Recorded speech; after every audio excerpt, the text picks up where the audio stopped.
Je vous retrouve aujourd'hui pour vous présenter mes achats pour le mois de mars.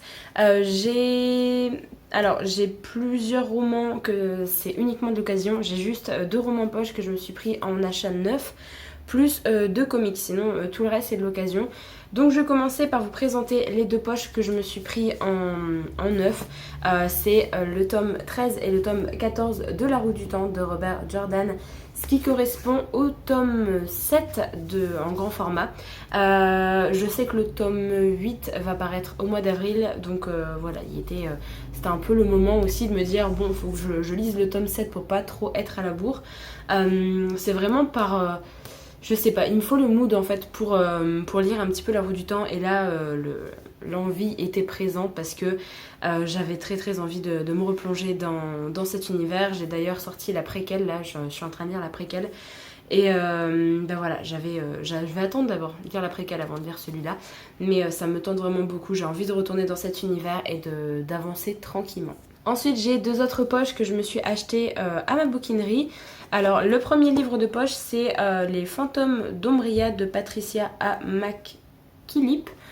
Qui est une autrice que j'avais vue passer sur le compte de Rémi, donc de l'encre de la magie sur Insta. Je l'avais vu passer et en fait j'ai vu celui-là, je me suis renseignée avant de le prendre, j'ai vu que c'était un one shot.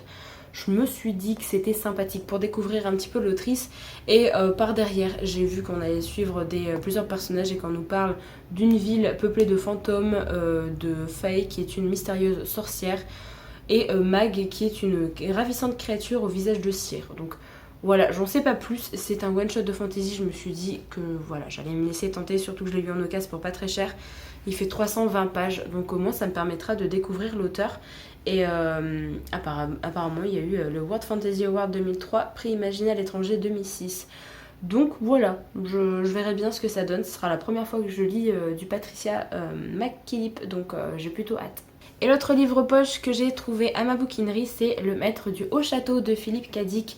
J'aimerais bien relire du Philippe Cadic, ça fait un petit moment que j'en ai pas lu, et quand j'ai vu celui-là je me suis dit que c'était l'occasion.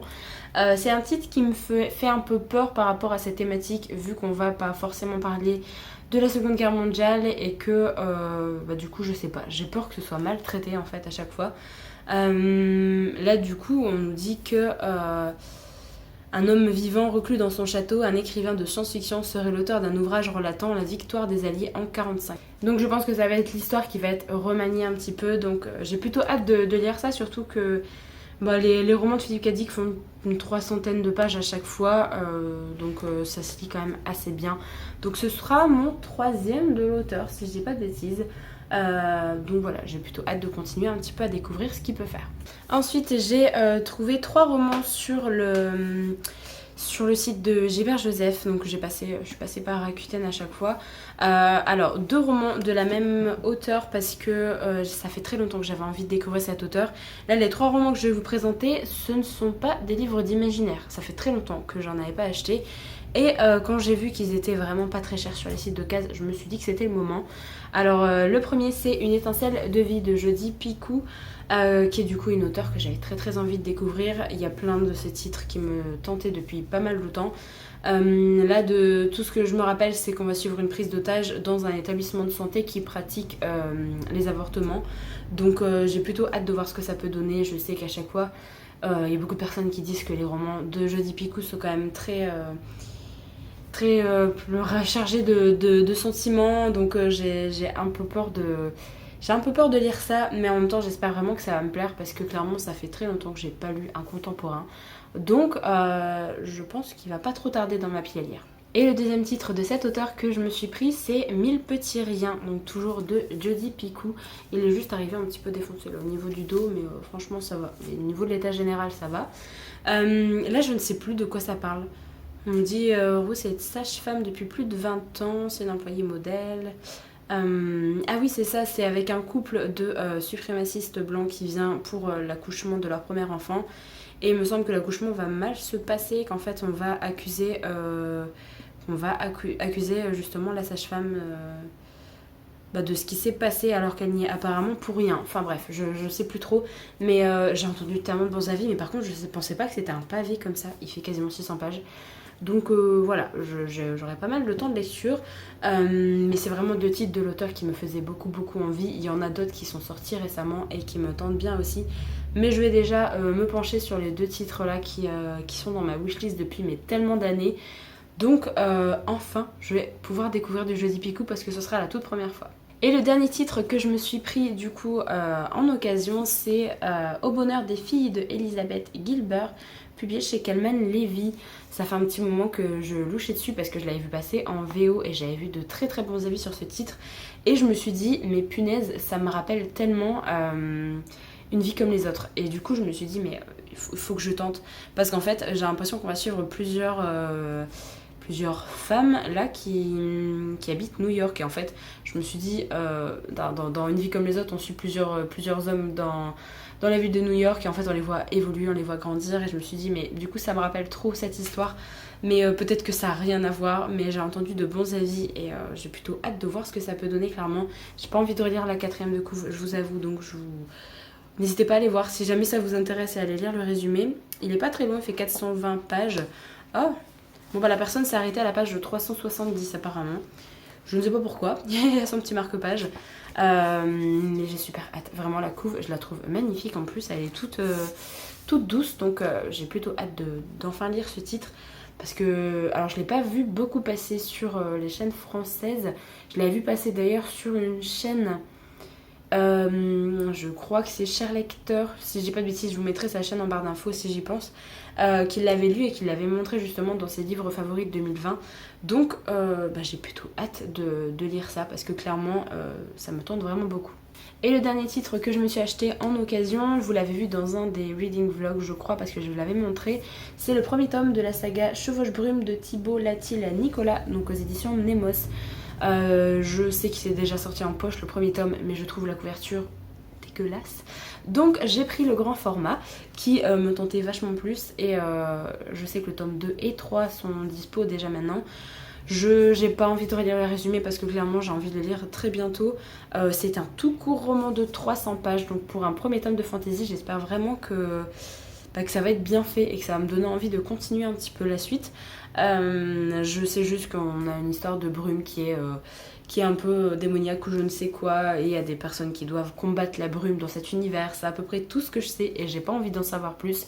Donc voilà, j'ai vu de très bons avis sur ce premier tome. Sur la suite, je vous avoue que j'ai pas vu beaucoup d'avis pour l'instant tomber, mais vraiment je sais pas, c'est un titre qui me tentait vraiment beaucoup, donc j'ai hâte de le lire. Je viens de me rendre compte que j'ai oublié de vous parler des Maîtres enlumineurs de Robert Jackson Bennett que j'ai reçu de la part des éditions Albin Michel Imaginaire.